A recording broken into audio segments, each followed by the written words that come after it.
우리가 예수님을 영접한 후에는 어떤 경우에도 그 믿음이 흔들리지 말아야 됩니다.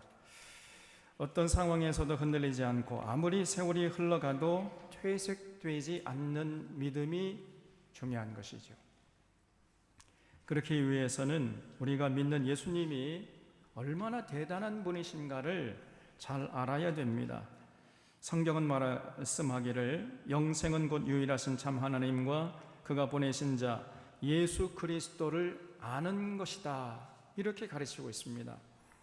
하나님을 알고 하나님 보내신 예수 그리스도를 아는 것이 우리를 영생 복락의 길로 인도한다는 것이에요. 그래서 우리가 예수님을 잘 알아야 되는데 안타깝게도 우리는 그러질 못합니다. 예수 그리스도를 믿고 고백하는 그는 잘 합니다만은 또 순간순간 예수님을 잃어버려요.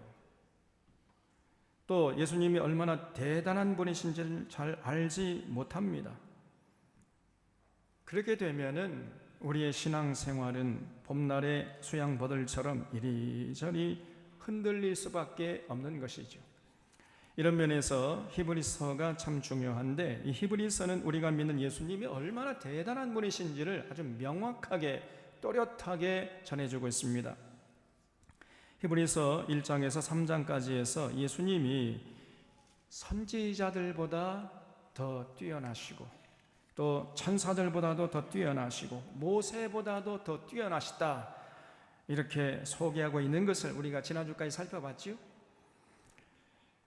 이제 4장에서는, 오늘 복록한 이 4장에서는 예수님이 여호수아보다도 더 뛰어나시고 귀하신 분이심을 말씀하고 있습니다. 여호수아는 출애굽한 이스라엘 백성들을 가나안 땅까지 안내해가지고 그 가나안 땅에 정착시킨 위대한 업적을 남긴 사람이잖아요. 이스라엘 백성들에게 여호수아는 그 죽음의 그림자가 늘 어른거렸던 그 거친 미디안 광야 40년 생활을 청산하게 하고 젖과 꿀이 흐르는 가나안 땅으로 들어가게 해주신, 그래서 안식을 누리게 해주신 참으로 고마운 분이었어요.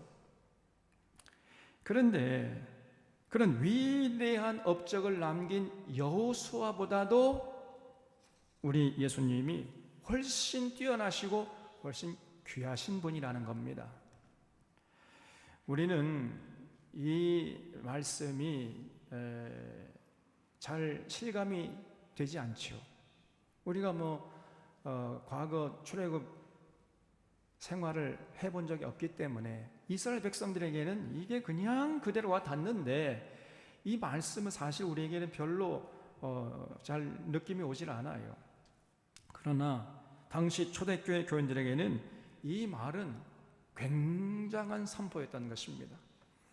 여기 1절을 보겠습니다. 그러므로 우리는 두려워할지니 그의 안식에 들어갈 약속이 남아있을지라도 너희 중에는 혹 이르지 못할 자가 있을까 함이라 그랬죠. 여기서 그의 안식이라는 말은 주님이 주시는 안식을 말합니다. 궁극적으로는 이 땅에서의 삶을 마치고 천국에서 영원한 안식을 누리는 것을 말하는 거지요. 우리가 신앙생활하는 궁극적인 목적은 천국을 맛보고 천국을 누리다가 이제 이 땅에서 삶을 마감하면 영원한 천국에서 영생토록 주님과 함께 즐거워하면서 영생 복락을 누리는 거 아니겠습니까? 그런데 이런 안식을 누리지 못한다면 우리의 신앙생활은 괜히 하는 거지요. 헛것이 되고 말 것입니다. 그래서 우리 중에 혹 그 천국에서의 안식을 누리지 못하는 자가 있을까 두려워하라는 거예요. 우리는 어떤 일이 있어도 천국만큼은 반드시 맛보고 누리다가 영원한 천국의 주인공들이 되어야 합니다. 다른 것은 우리가 얻지 못하고 다른 것은 누리지 못하고 다른 것은 포기하는 한이 있다 할지라도 천국만큼은 절대로 포기해서는 안 됩니다. 왜냐하면 천국은 우리의 상상 이상으로 아름답고 복된 곳이기 때문이에요. 우리 상상력이 부족해서 천국이 얼마나 대단한 곳인지 잘 알지 못하고 느끼지 못합니다. 근데 우리만 그런 것이 아니라 당시 2000년 전에 그 초대교회 교인들도 그러했던 것 같아요. 그래서 바울은 에베소 교인들 위해서 기도하기를, 하나님, 우리가 누리는 그 천국이 얼마나 아름답고 대단한 곳인지 저들이 알 수 있도록 저들에게 지혜와 계시형을 주시고 마음의 눈을 밝혀주시옵소서. 이렇게 기도하는 모습을 우리가 에베소서 1장에서 볼 수 있어요. 여러분, 천국이 어떤 것입니까? 천국은 완전한 사랑과 평화의 나라예요. 이리와 어린 양이 함께, 이리가 어린 양을 잡아먹지를 않고 함께 더불어 행복하게 사랑하는 나라가 천국입니다. 젖된 어린아이가 독사의 굴에 손을 넣어도 해를 당하지 않는 곳이에요. 거기는 이 윤석열 같은 이 타락한 권력자가 권력을 남용해서 군림하는 일은 절대로 찾아볼 수 없어요. 그 누구도 억압하지 않고 그 누구도 억압받지 않습니다. 거기는 굶주림도 없고 질병도 없고 아픔도 없어요. 아무도 시기하지 않고 질투하지 않고 싸움도 없고 전쟁도 없습니다.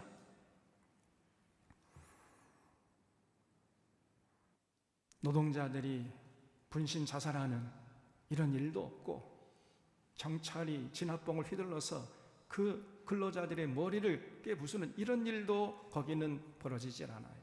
그런 일은 찾아볼 수가 없어요.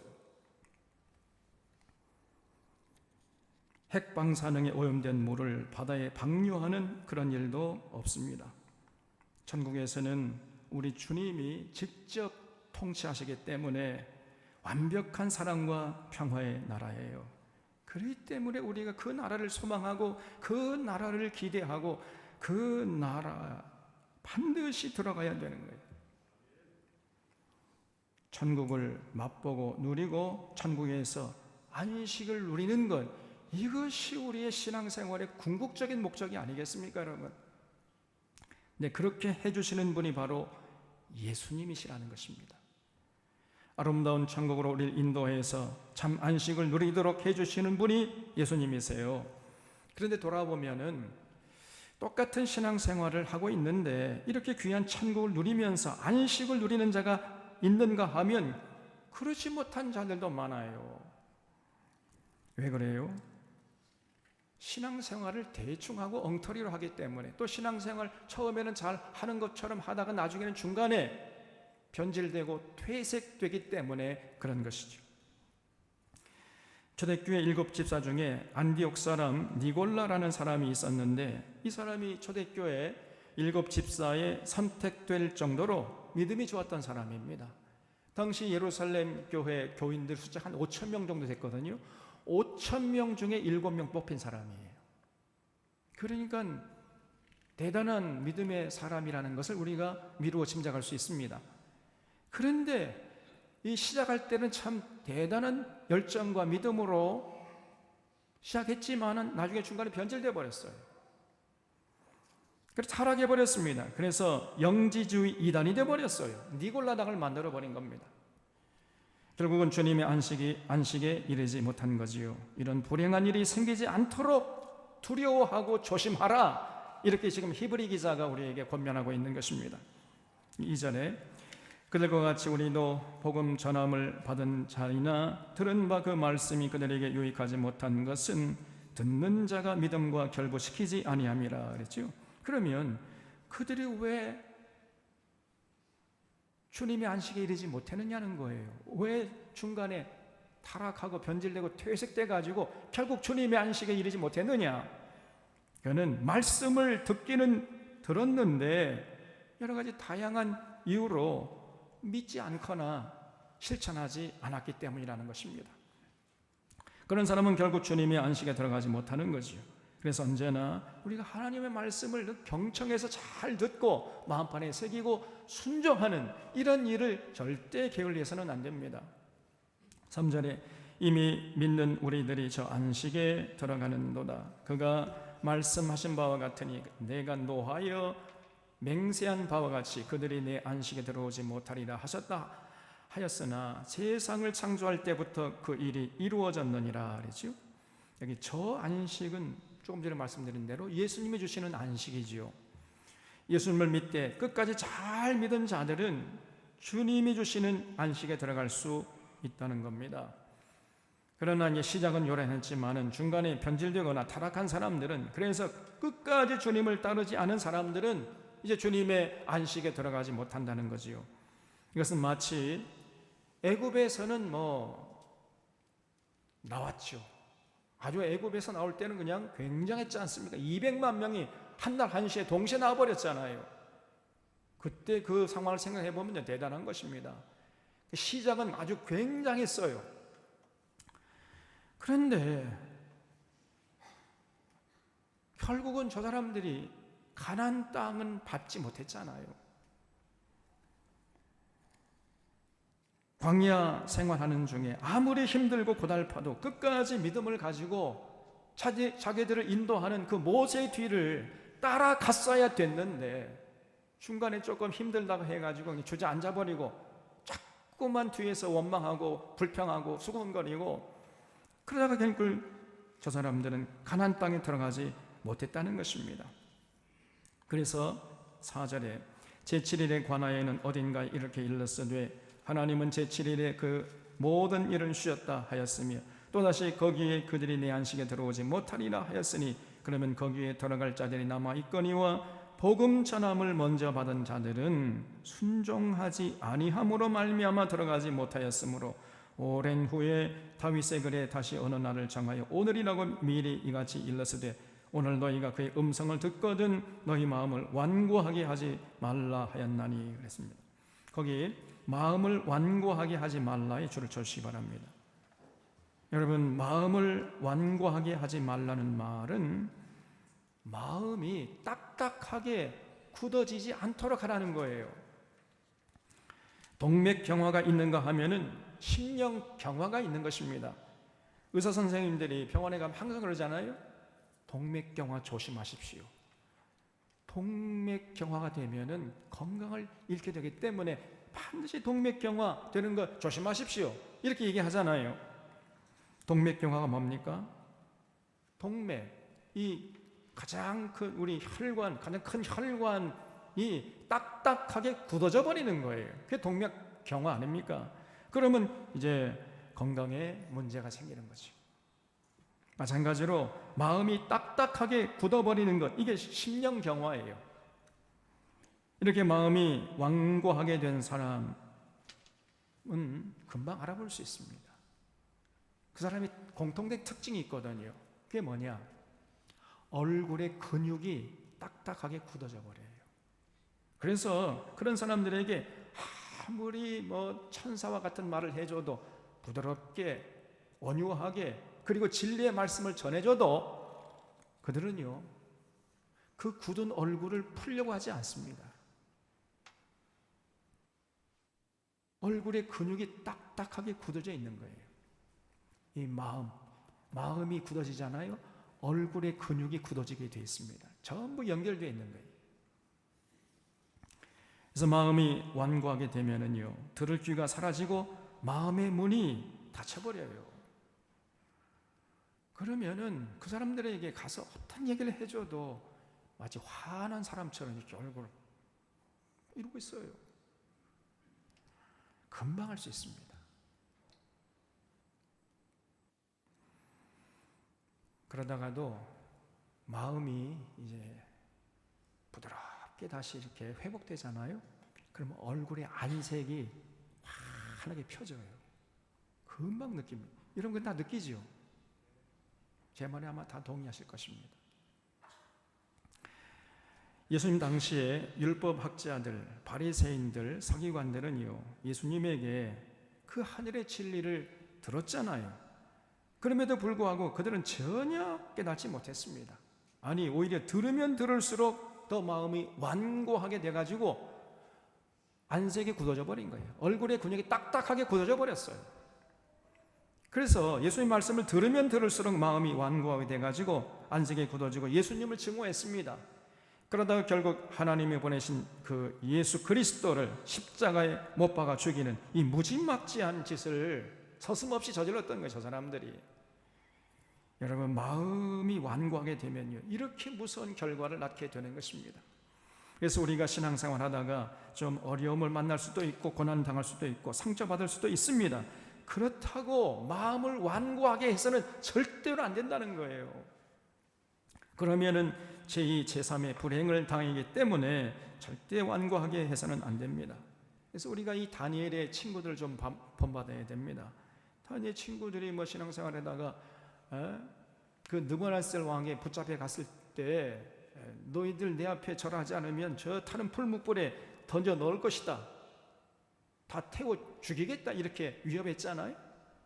그때 이 친구들이 그리 아니하실지라도, 그러면은 하나님이 우리를 지켜주실 텐데 그렇게 하지 아니하실지라도 우리는 주님을 배반할 수 없습니다. 왕에게 절하지 않겠습니다, 이렇게 나갔어요. 그래서 그리 아니하실지라도 그럼에도 불구하고 우리는 주님만을 섬기겠습니다. 여러분, 이런 모습을 우리는 절대로 잃지 말아야 하는 것입니다. 그런 자들이 결국 주님의 안식에 이르게 되는 거지요. 그래서 지금 히브리 기자가 당시 고난당하고 핍박당하고 있는 초대교회 교인들을 향해서 절대 마음을 완고하게 해서는 안 된다, 이렇게 권면하고 있는 거지요. 8절에 만일 여호수아가 그들에게 안식을 주었더라면 그 후에 다른 날을 말씀하지 아니하셨으리라. 그런즉 안식할 때가 하나님의 백성에게 남아 있도다 그랬죠. 그래서 여호수아가 이스라엘 백성들에게 주었던 안식은 비록 굉장한 것이었지만은, 그러나 여호수아가 이스라엘 백성들에게 누리게 했던 그 안식은요, 온전한 것은 아니었다는 겁니다. 여호수아가 이스라엘 백성들에게 준 안식은 거칠고 힘들었던 미디안 광야 생활을 청산하고 젖과 꿀이 흐르는 가나안 땅에 정착하게 한 것이죠. 그거 생각하면 정말 그것만 해도 사실은 대단한 겁니다. 여러분이 과거 이스라엘 백성들이 출애굽한 후에 미디안 광야에서 살아갔던 그 환경은 정말 어떤 말로도 표현이 안 될 정도로 거칠고 힘든 땅이었습니다. 그 미디안 광야라는 곳이, 이스라엘 백성들이 그때 약 200만 명이 애굽에서 나왔거든요. 출애굽한 사람들의 숫자가 약 200만 명 정도 됩니다. 그런데 여러분 아시다시피 그 광야 40년 동안 그 미디안 광야에서 살면서 여호수아와 갈렙만 빼고 다 죽었습니다. 그러니까 40년 동안 200만 명이 다 죽은 거예요, 미디안 광야에서. 그래서 계산을 해보면은 약 하루에 매일같이 40년 동안 하루에 100명씩 죽은 거예요. 100명씩.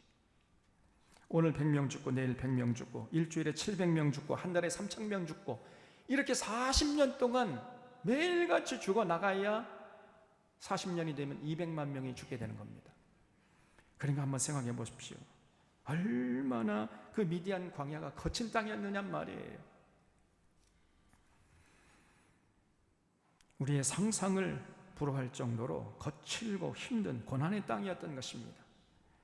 거기는 먹을 양식도 없었어요. 마실 물도 없었습니다. 그렇게 거친 광야에서 40년을 살았으니 이스라엘 백성들이 어떻게 무슨 안식을 누릴 수 있었겠느냐 말입니다, 여러분. 어떤 안식도 누리지 못하다가 이제 여호수아의 인도를 따라서 가나안 땅에 정착해서 집도 짓고 농사도 짓고 이제 배불리 먹고 마시면서 비단 이불 덮고 살 수 있게 됐잖아요. 그런 안식을 누리게 한 사람이 바로 여호수아입니다. 그래서 이 여호수아가 이스라엘 백성들이 누리게 했던 그 안식은 사실 대단한 것이었습니다만은, 그러나 우리 예수님이 주시는 안식에 비하면은 그것은 맛배기에 불과하다는 것이에요. 맛배기입니다, 맛배기. 여호수아가 누리게 했던 안식은 육체적인 안식이요 물리적인 안식이라고 한다면, 우리 주님이 주시는 참 안식은 육체적이고 물리적인 안식을 뛰어넘어서 영적이고 정신적인 안식까지 포함하는 안식이에요. 이런 우리 주님이 주시는 참 안식을 누릴 때가 믿는 자들에게 남아있다는 것입니다. 그 참 안식은 천국에서 누리는 안식이요, 그 천국에서의 안식은 우리 주님만이 주실 수 있는 것이지요. 그러므로 예수님이 여호수아보다는 비교할 수 없을 정도로 뛰어나시고 귀하신 분이라는 것입니다. 예수님은 모든 선지자들보다도 뛰어나시고 모든 천사들보다도 뛰어나시고 모세보다도 뛰어나고 여호수아보다도 뛰어나신 분이라는 겁니다. 여호수아가 주는 안식은 이스라엘 백성들을 가나안 땅에 정착시키는 정도였지만은 우리 주님이 주시는 안식은 가나안 땅 정도가 아니고 완벽한 사랑과 평화의 나라로 영원한 안식을 주는 천국으로 인도하시는 것입니다. 그러므로 예수님이 주시는 안식이 진짜 안식이죠. 그 안식을 누릴 때가 여러분과 저에게 남아있다는 것입니다. 10절에 이미 그의 안식에 들어간 자는 하나님이 자기 일을 쉬심과 같이 그도 자기의 일을 쉬느니라 그랬죠. 이미 그의 안식에 들어간 자는 이 땅에서 이제 선한 싸움을 싸우고 달려갈 길을 다 달리고 믿음을 지킨 자들을 말하지요. 요단강 건너가서 주님 품 안에서 이제 쉬고 있는 그런 주님 품 안에 안긴 자들을 말합니다. 이런 사람들은 이제 참 안식에 들어간 자들이지요. 마치 이런 사람들은요, 하나님께서 엿새 동안 열심히 일을 하시고 제 7일에 쉬신 것처럼 이제 주님 품 안에서 안식을 취하고 있는 것이죠. 다시는 시기와 질투로 시달리지 않고 배고픔과 질병으로 고통당하지 않고 미움과 싸움과 전쟁도 없는 그 영원한 천국에서 참된 안식을 누리고 있다는 겁니다. 11절에 그러므로 우리가 저 안식에 들어가기를 힘쓸지니 이는 누구든지 저 순종하지 아니하는 본에 빠지지 않게 하려 함이라 그랬어요. 여러분, 우리가 순종하지 아니하는 본에 빠지면요, 참 안식을 누릴 수가 없잖아요. 참 안식에 들어가는 자는 누구냐? 어떤 상황에서도 변치 않고 예수님의 가르침에 순종하는 자들인데, 그렇기 때문에 정말 주님 주시는 참 안식에 들어가기를 소망하는 사람이라 한다면은 절대로 주님 말씀에 순종하는 자들을 본받으면 안 된다는 거예요. 주님 말씀 순종하지 않는 자들, 그런 자들 본받으면 안 되는 거죠. 우리는 이 땅에 사는 동안 우리 호흡이 끊어지는 그 순간까지 주님 말씀에 순종하는 모습을 결단코 잃어서는 안 되는 것입니다. 그런 자들이 천국을 맛보고 누리고 그러다가 이제 영생을 누리는 참 안식에 들어가는 것입니다. 12절에 하나님의 말씀은 살아있고 활력이 있어 좌우의 날선 어떤 검보다도 예리하여 혼과 영과 및 관절과 골수를 찔러 쪼개기까지 하며 또 마음의 생각과 뜻을 판단하나니 지으신 것이 하나도 그 앞에 나타나지 않음이 없고 우리의 결산을 받으실 이의 눈앞에 만물이 벌거벗은 것 같이 드러나느니라 그랬어요. 여러분, 우리들이 하나님 말씀 앞에 서잖아요. 그러면은 모든 것이 다 드러납니다. 드러나지 않을 것이 하나도 없어요. 그래서 우리 믿음이 건강한지 병들었는지 천국에 들어갈 수 있는 산 믿음의 소유자인지 아니면 짝퉁 믿음의 소유자인지 죽은 믿음의 소유자인지 이런 것들이 그냥 드러나게 되는 거예요. 그러니까 하나님 말씀 앞에 서면은 우리가 하나님 말씀 앞에 서잖아요. 그러면 그 하나님의 말씀이 살아있어서 좌우에 날선 어떤 검보다도 예리해가지고 우리의 혼과 영과 관절과 골수를 찔러 쪼개고 우리의 마음의 생각과 뜻을 다 남김없이 드러내기 때문입니다. 하나님의 말씀이 너무너무나 정교해요. 그리고 예리합니다.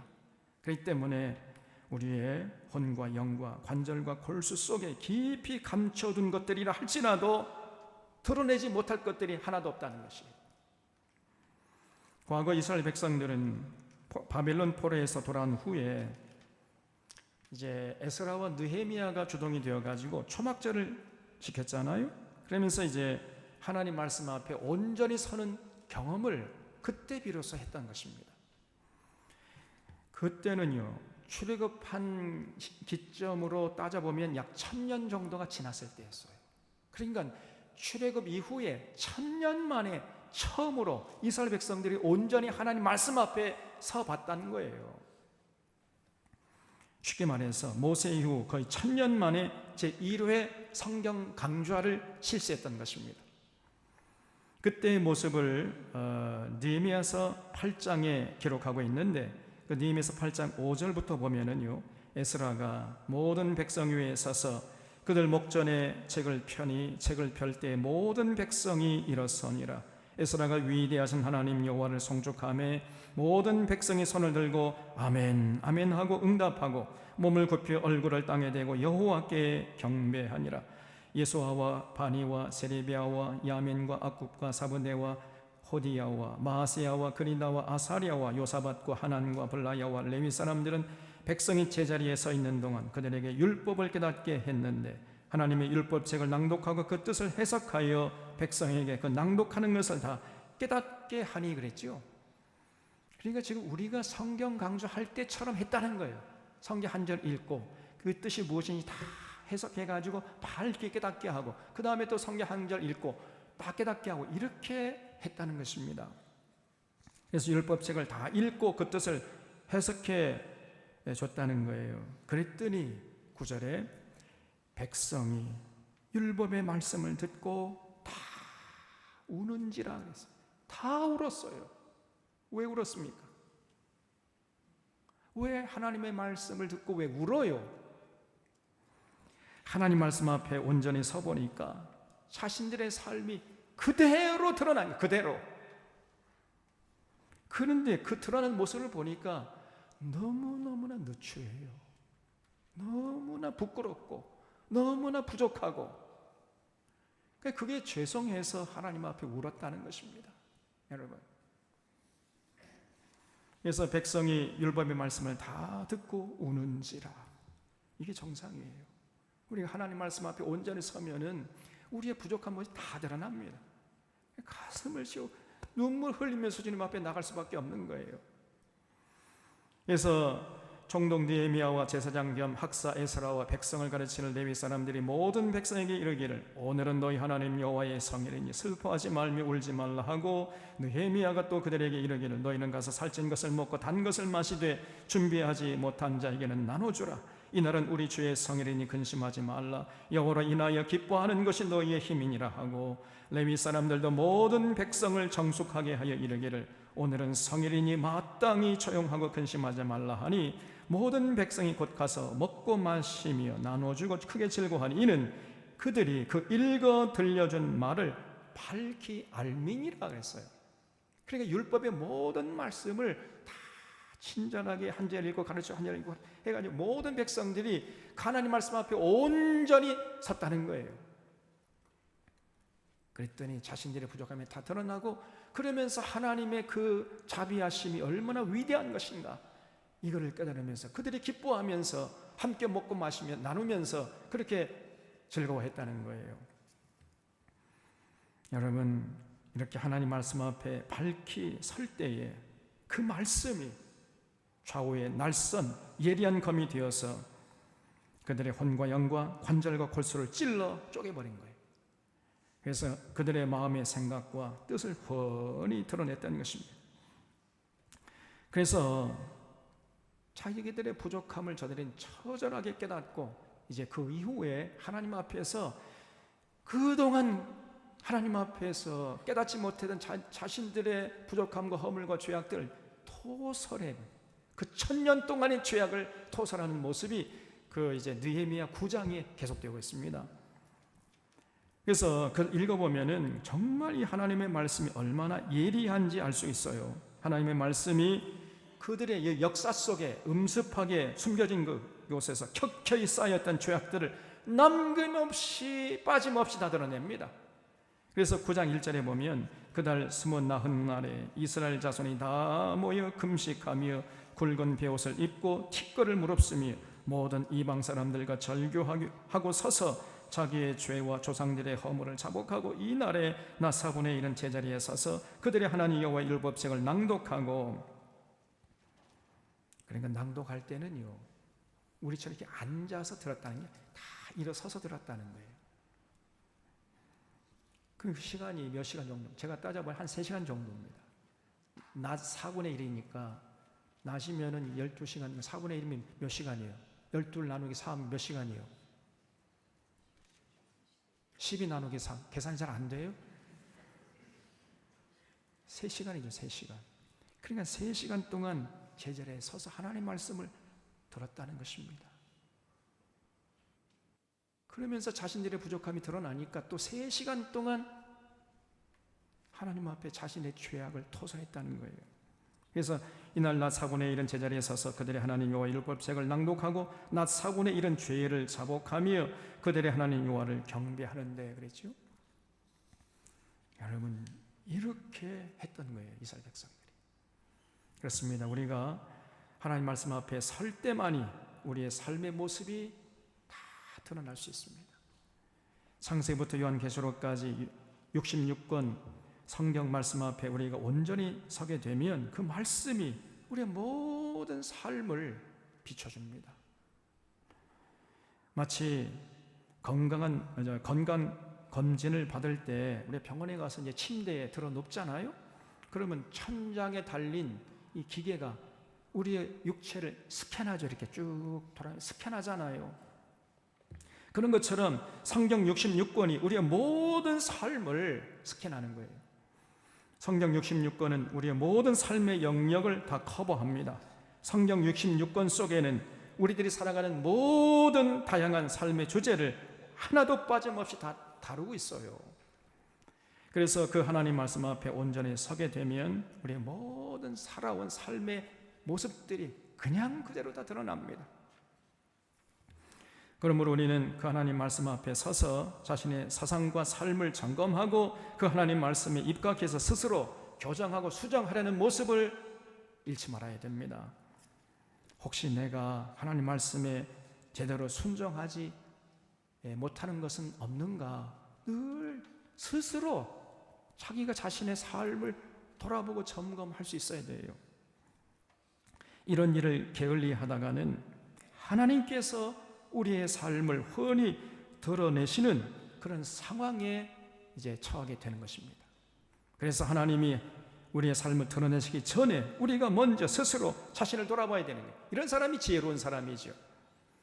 그것이 바로 하나님의 말씀이 성경 앞에 온전히 서는 것입니다. 그렇게 되면 누가 안식에 들어갈 수 있는 자인지, 누가 안식에 들어갈 수 없는 자인지 이게 그냥 드러나요. 그게 확실해지는 것입니다. 속일 수가 없고 틀릴 수가 없어요.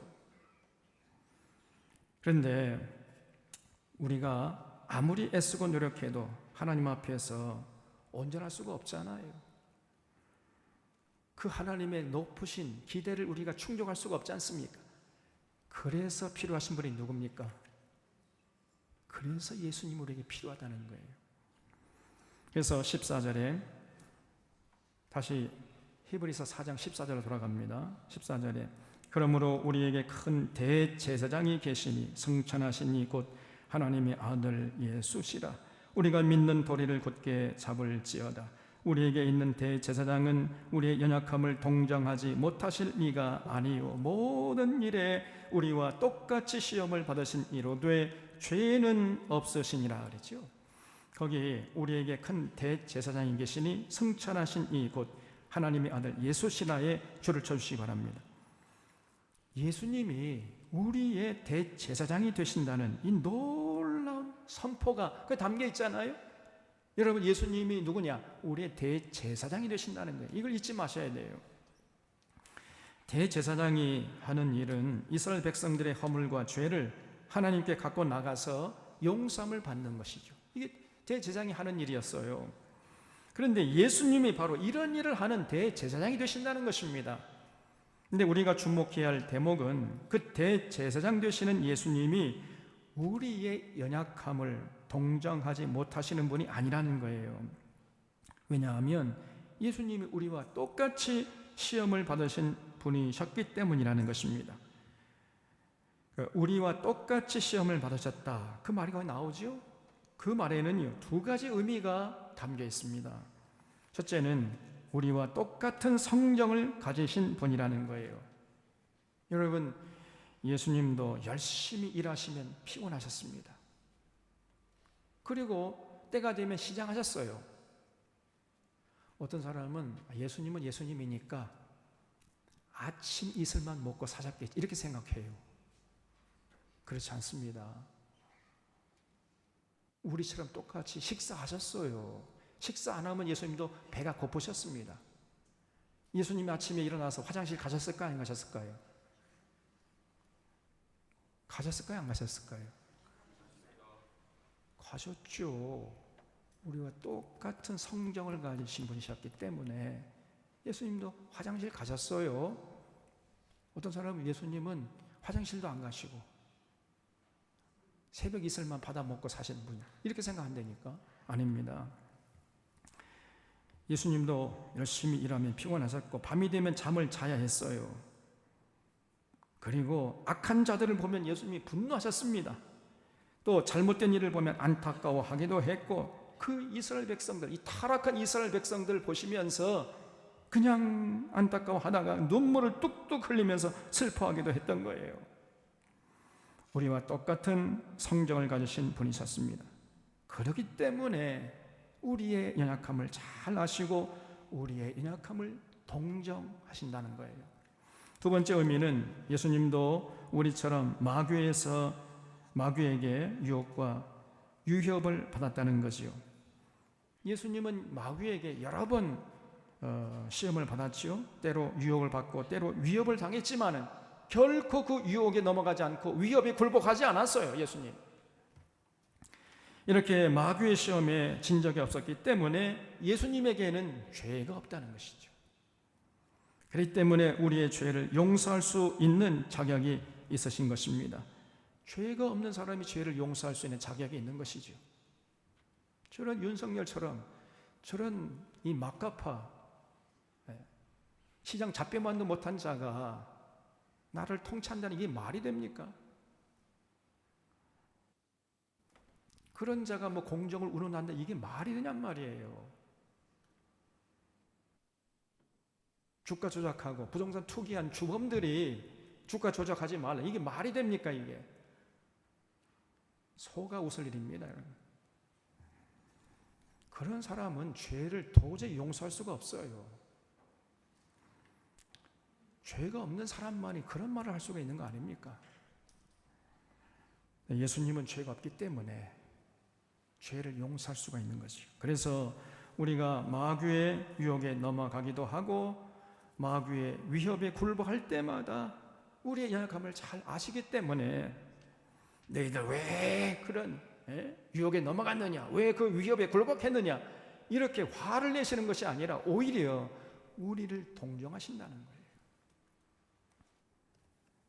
그리고 긍휼히 여기신다는 것입니다. 16절에 그러므로 우리는 긍휼하심을 받고 때를 따라 돕는 은혜를 얻기 위하여 은혜의 보좌 앞에 담대히 나아갈 것이니라 그랬죠. 거기 돕는 은혜를 얻기 위하여 은혜의 보좌 앞에 담대히 나아갈 것이니라에 줄을 쳐주시기 바랍니다. 이 말 속에는요 정말 굉장히 중요한 뜻이 담겨 있어요. 우리 이 말씀을, 이 16절 9절을 명확하게 이해할 수 있어야 되겠습니다. 여러분, 은혜의 보좌는 과거에 이제 구약에 성막이 있었고 성전이 있었죠. 성막이나 성전이나 그 구조는 똑같습니다. 그래서 성전에 가면은 이제 성소가 있고 지성소가 있죠. 그 지성소 안에 이제 언약궤가 있습니다. 그 지성소 안에 있는 그 언약궤, 그 뚜껑 중앙을 은혜의 보좌라 그래요.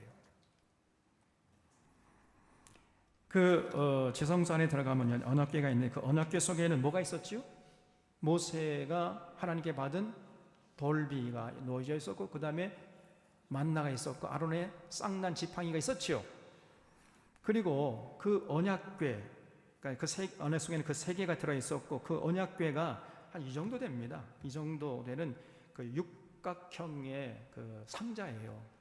그 속에 세 가지가 들어 있었고, 그 육각형 그 뚜껑 뚜껑 양 끝에는 천사 모양을 한 형상이 이렇게 날개를 쭉 펴고 중앙을 바라보고 있었고, 그 중앙에 여호와 하나님이 임재하셔서 이스라엘 백성들을 만나 주셨던 거예요. 그거를 성경에서는 은혜의 보좌라고 합니다. 근데 거기는 아무나 들어갈 수가 없었습니다. 대제사장만이 대속죄일인 7월 10일에 딱 한 번만 들어갈 수가 있었어요.